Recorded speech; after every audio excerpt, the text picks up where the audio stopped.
Schellenberger, you a Republican? No, I'm not. You got any, pro-Trump bumper stickers on your car? I voted for Biden. Voted for Biden. You know how many MAGA hats laying around your house, right? I do not. Yeah, but you said earlier, both you and Mr. Taibbi said this is the most chilling thing you've ever seen as journalists. Mr. Taibbi, the same thing. You're not a Republican either, right? No, I'm not. You didn't vote for Trump. So now we're back again, no surprise. What else have they got to talk about? And the Republicans have brought in two of Elon Musk's public scribes. This isn't just a matter of what data was given to these so-called journalists before us now. Ranking Member Plaskett, I'm not a so-called journalist. I've won the National Magazine Award, the I.F. Stone Award for Independent Journalism, and I've written 10 books, including 4 New York Times bestsellers. Michael Schellenberger is also a journalist, author, and one of the authors of the Twitter Files. He's also co-founded several nonprofits, including Breakthrough Institute, Environmental Progress, and the California Peace Coalition. My name is Matt Taibbi. I've been a reporter for 30 years and a staunch advocate of the First Amendment. Hey, what's going on, everyone? Welcome back to First Reaction TV. That was Stacey Plaskett trying her best to discredit these poor journalists who are just simply doing their job. She attacked them repeatedly during a hearing in the subcommittee for the House of Representatives on the weaponization of the federal government. And the hearing was mainly about the federal government overstepping their bounds to where they were flagging, silencing, and trying to influence social media companies to ban, post, or restrict posts that did not align with their chosen narrative. And the wonderful representative from the Virgin Islands, Stacey Plaskett, absolutely hammered the journalists Matt Taibbi and Michael Schellenberger, where she called them so-called journalists, and she belittled them, she degraded them, and she talked down to them the entire hearing. She brought up President Trump and January 6th more than she asked any actual questions about things that could have been happening inside our federal government that could be affecting the citizens of the United States. So the Biden administration has had an absolutely awful week. The cases that they lost in the Supreme Court, the student loans, the affirmative action, and on top of that, now a federal judge has just issued a ban for the federal government to reach out to social media companies, and there are actually specific names in this ban that the federal judge included that can no longer reach out to social media companies to influence what can be posted, what can be flagged, and what can be taken down. So I really hope you guys enjoyed this video. There's a lot of great information in it. On top of that, we're almost to 3,000 subscribers. I really appreciate it if you hit that like button and hit that subscribe button if you like the channel. I really appreciate everybody's support out there, and thank you for watching. Just this afternoon, a federal judge barred parts of the administration from contacting social media platforms about online content. Now, the ruling came in response to a lawsuit brought by Republican-led states alleging that the White House went too far in its efforts to curb content that challenged vaccines or threatened elections. The judge said certain departments should not reach out to companies like Twitter, Facebook, or Instagram for, quote, the purpose of urging, encouraging, pressuring, or inducing any manner the removal, the deletion, the suppression, or the reduction of content containing protected free speech. The ruling singles out several government agencies, including the Department of Justice, of State, the CDC, as well as HHS. Oh yes, our federal government telling us what's true and what we can believe. It doesn't seem like anything bad could happen there at all, could it? Well, except this. Thank you for being here. Let's keep talking about this disinformation board if we could. The fact sheet from DHS on the disinformation board that you recently released defined disinformation this way: false information spread with the intent to deceive or mislead. So let's have a look at the person whom you've selected to head this new disinformation policing effort, and let's look at what she has been spreading online. She has, for starters, consistently misinformed the public about the Hunter Biden laptop story and spread the lie that it was Russian propaganda. Here she is again, the same interview, saying that we should view it, meaning the laptop and apparently the whole story, as a Trump campaign product. That is also a lie. But she didn't stop there. Here she is on October the 22nd, in 2020, this time taking to social media, saying that Biden notes 50 former NatSec officials and 5 former CIA heads that believe the laptop is a Russian influence op. Voters deserve that context, not a fairy tale about a laptop repair shop. Of course, we know the only person in all of this telling a fairy tale is Ms. Jankowicz on social media repeatedly for days and days on end. Here she is on August the 7th, 2020, promoting Christopher Steele, the stooge who helped launder Russian propaganda, including lying to the FBI about it. Here she is lauding him as a trustworthy and legitimate source. Classic disinformation. At every turn, Mr. Secretary, she has used social media and the public to launder propaganda herself. She's also advocated for law enforcement to be involved in policing speech online. We need platforms to do more, and we frankly need law enforcement and our legislatures to do more as well. And then she goes on to praise legislation in other countries that involves policing speech, and calling herself in a TikTok video the Mary Poppins of disinformation, where she sings that members of Congress shouldn't be permitted to spread misinformation on the floor, and otherwise taking to task those who propagate views she disagrees with. Here's my question to you. If your intent was to combat misinformation online or in the government, why on God's green earth would you nominate someone who is a human geyser of misinformation? Senator, I am ultimately responsible for the hiring of Ms. Jankowicz. There's an old saying out there: when someone shows you who they are, believe them. And the U.S. government and the Biden administration, they were showing us who they were in plain sight. They set up a disinformation board that was going to tell us fact from fiction, that was going to tell us truth from non-truth. And just to put the icing on the cake, they decided that they were going to hire one of the most unqualified people on planet Earth to lead this disinformation board, someone that spread disinformation her entire life throughout social media. So after Senator Hawley laid into Mayorkas, there's a very good exchange between Rand Paul and Secretary Mayorkas. And Rand Paul just says some very powerful and important things. Check this out. The problem you have is you're not even willing to admit, we can't even have an agreement on what the FBI said was disinformation. How do you propose that you're going to have an office of disinformation governance if you see the problem in even determining what is disinformation? But let's say it is the Russians. I know you're not going to ever agree that the Steele dossier, which y'all spent so much money on, was disinformation. But it was, and the FBI concluded. But let's just say there's an imaginary disinformation. You've discovered tomorrow Russian disinformation that's going to hurt our national security, and CNN's broadcasting it. What are you going to do? Do we have policies? Do we have guardrails? Do we have standards? But here's the to problem. ensure, We can't even agree. We can't even agree what disinformation is. You can't even agree that it was disinformation, that the Russians fed information to the Steele dossier. If you can't agree to that, how are we ever going to come to an agreement on what is disinformation so you can police it on social media?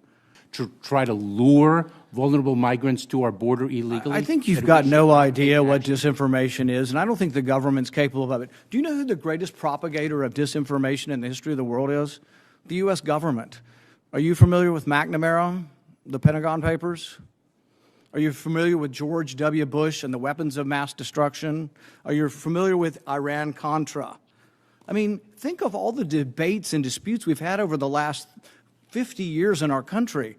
We work them out by debating them. We don't work them out by the government being the arbiter. I don't want you guardrails. I want you to have nothing to do with speech. You think we can't determine, speech by traffickers is disinformation? You think the American people are so stupid they need you to tell them what the truth is? You can't even admit what the truth is with the Steele dossier. I don't trust government to figure out what the truth is. Government is largely disseminating disinformation. All right, so I think Rand Paul just hit the nail on the head here and was so spot on with his analysis. You can't ever rely on the federal government to be honest with you. Like, we just can't.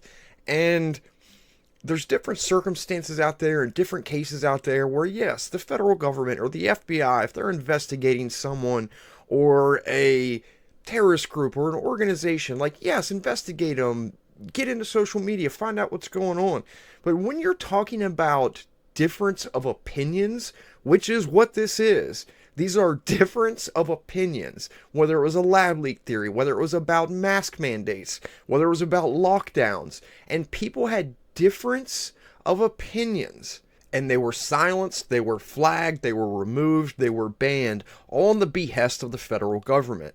And the fact that somehow this has turned into like a Republican-only issue blows my mind.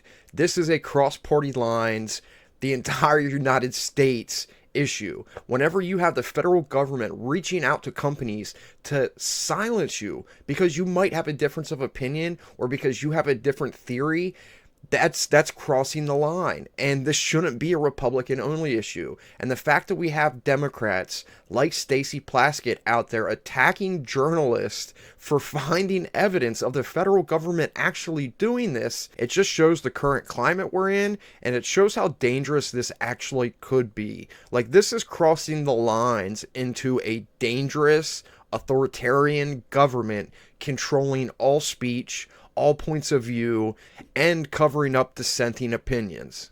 And that is why we could never rely on a disinformation board from Homeland Security. NBC's Mike Memoli is by the White House right now on this holiday. So, Mike, the music's behind you with the president's barbecue. He has made combating disinformation a big part of his agenda. How much of a blow is this judge's orders to those efforts? Well, at the heart of this case, Tom, is what happens when constitutionally protected rights like the right to free speech come into conflict with public health and safety. And in this case, based on the very long list of individuals and agencies that a judge is saying that the administration cannot be in contact with social media companies, it has to do with what happens when, especially as it relates to COVID-19, the White House, the administration feels that the public health and safety is potentially harmed by the spread of disinformation here. And so that's really at the heart of what this is about. It's interesting because this all takes root in what you may remember as the Twitter files, where an author went through communications that were between some in the White House and the Biden administration and these social media companies, asking them to remove certain cases of disinformation about COVID-19. Ah, yes, the Twitter files, which brings us full circle back to the hearing where Stacey Plaskett was harassing Michael Schellenberger and Matt Taibbi. On Tuesday, the majority released an 18-page report claiming to show that the FTC is, quote, harassing Twitter. Oh my, poor Twitter. And screenshots designed to promote his chosen narrative, Elon Musk's chosen narrative, that is now being parroted by the Republicans. There's something going on between congressional Republicans and Elon Musk, because real evidence showed that there wasn't coordination between Twitter and the federal government, as they like the American people to believe. Even with Twitter, you cannot find actual evidence of any direct government censorship of any lawful speech. And when I say lawful, I mean non-criminal speech, because plenty of speech is non-criminal. I'll give you one. Gentleman's time to expire. I'd ask unanimous consent to enter into the record the following email from Clark Humphrey, Executive Office of the Presidency, White House Office, January 23rd, 2021. That's the Biden administration, 4:39 a.m. Twitter, hey folks, wanted to use the term they used the term Mr. Goldman just used. Wanted to flag the below tweet, and I'm wondering if we can get moving on the process for having it removed ASAP. Boom. So since this entire topic is about disinformation, this is how crazy things have gotten. There is evidence in black and white, emails, text messages, group chats.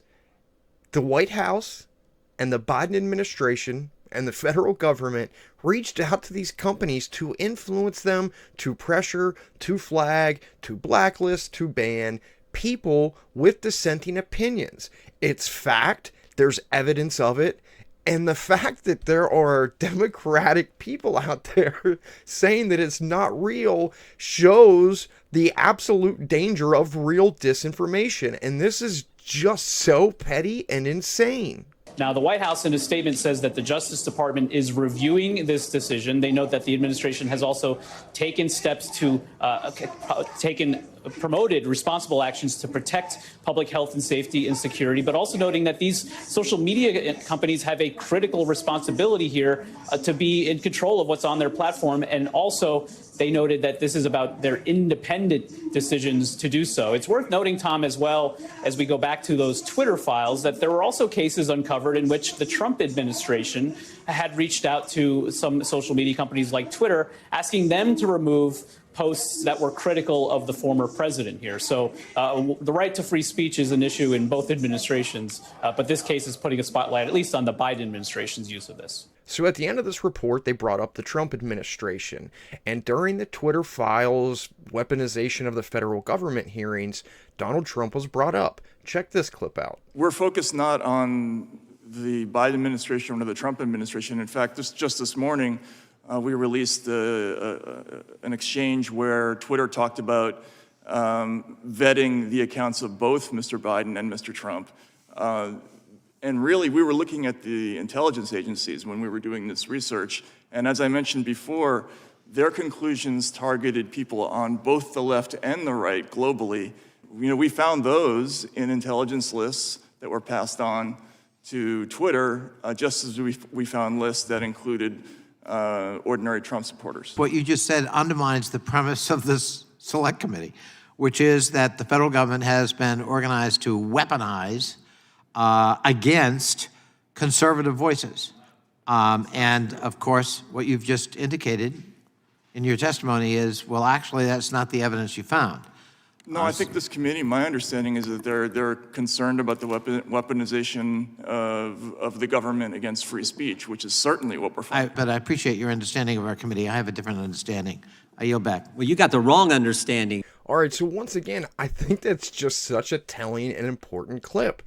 They are at a hearing for weaponization of the federal government for free speech. It's literally the name of the hearing. And somehow, because it's the Biden administration that is under investigation, and because the Biden administration actually did these things, they somehow hear, oh wait, no, they're attacking us. They're saying it's the right only. It just so happened that, yes, a lot of conservative voices were shut down. A lot of conservative accounts were banned. But at the same time, there were just normal people out there like me that were in the middle, that were trying to figure out truth from fiction. And those people were shut down just for asking questions or have a difference of opinion. It wasn't just conservatives that were banned or that had this kind of attack on their free speech. It was from all people of all circles. There were plenty of people out there on the left that got banned as well. Like, this isn't just a right-only issue, and I just don't understand why our government continues to do this. They will lie and lie and lie just for political points. I mean, it's just, this is one of the craziest and sickening things that our government continues to do. They continue this tribal movement where something like free speech in our Constitution can't even bring these people together. So the judge ended up writing a 155-page report. I will link the report in the description below because this report is damning. If the information in this report is true, then the government was banning, silencing, and red flagging people for more than just COVID conspiracy theories. On January 23, 2021, 3 days after President Biden took office, Clark Humphrey, who at the time was the digital director for COVID-19 response team, emailed Twitter and requested the removal of an anti-COVID-19 vaccine tweet by Robert F. Kennedy Jr. Humphrey sent a copy of this email to Robert Flaherty, former deputy assistant to the president of director of digital strategy, on the email, and asked if we can keep an eye out for tweets that fall in the same genre. The email read, "Hey folks, wanted to flag the below tweet, and I am wondering if we can get moving on the process of having this removed ASAP." Number 2, on February 6, 2021, Flaherty requested Twitter to remove a parody account linked to Finnegan Biden, Hunter Biden's daughter, and President Biden's granddaughter. The request stated, "Cannot stress the degree to which this needs to be resolved immediately. Please remove this account immediately. Twitter suspended the parody account within 45 minutes. Unfortunately for this report, there is just example after example after example of the White House or the federal government reaching out to these companies and setting policies, forcing them to make policies, asking them about policies, about misinformation, about censoring, and making sure they stayed on top of all censorship. Example number 10, on March 15, 2021, Flaherty acknowledged receiving Facebook's detailed report and demanded a report from Facebook on a recent Washington Post article that accused Facebook of allowing the spread of information leading to vaccine hesitancy. After Facebook denied hiding the ball, Flaherty followed up by making clear that the White House was seeking more aggressive action on borderline content. Flaherty referred to a series of meetings with Facebook that were held in response to concerns over borderline content and accused Facebook of deceiving the White House about Facebook's borderline policies. Flaherty also accused Facebook of being the top driver of vaccine hesitancy. Specifically, his email stated, "I am not trying to play gotcha with you. We are gravely concerned that your service is one of the top drivers in vaccine hesitancy, period. I will also be the first to acknowledge that borderline content offers no easy solutions, but we want to know what you're trying, we want to know how we can help, and we want to know that you're not playing a shell game with us when we ask you what is going on." So things got to a point with Facebook where they were basically strong-arming them, where they were saying, hey, you guys need to do this or else we're going to be on top of you. If you don't do this, we're going to be disappointed with you. Here is what we think you should do. You guys really need to follow these guidelines. And they did this with every single company. It was WhatsApp, it was Meta, it was Facebook, it was Instagram, it was Twitter, and they had meetings with all of these companies about the misinformation campaign. On top of that, the scarier point is whenever they pick out and point out specific instances like things, parody accounts, or specific people like Robert F. Kennedy Jr., where they say, hey, you guys need to do this and you guys need to do it now. So like I said at the start of the video, it's been a pretty rough week for the Biden administration. Let me know what you guys think about this federal judge ruling and what you guys think overall about the government trying to censor us. Because it's been happening for a while now, and I think people are finally starting to realize how bad it actually got, and people are starting to push back, thankfully. But I really hope you guys enjoyed this video. Please hit that like button, please hit that subscribe button, and I really appreciate you guys watching. Let me know what you guys think in the comments. Federal government officials, agencies, and contractors have gone from fighting ISIS recruiters and Russian bots to censoring and deplatforming ordinary Americans and disfavored public figures. Importantly, the bar for bringing in military-grade government monitoring and speech countering techniques has moved from, quote, countering terrorism to, quote, countering extremism to countering simple misinformation, otherwise known as being wrong on the internet. The government no longer needs a predicate of calling you a terrorist or an extremist to deploy government resources to counter your political activity. The only predicate it needs is simply the assertion that the opinion you expressed on social media is wrong.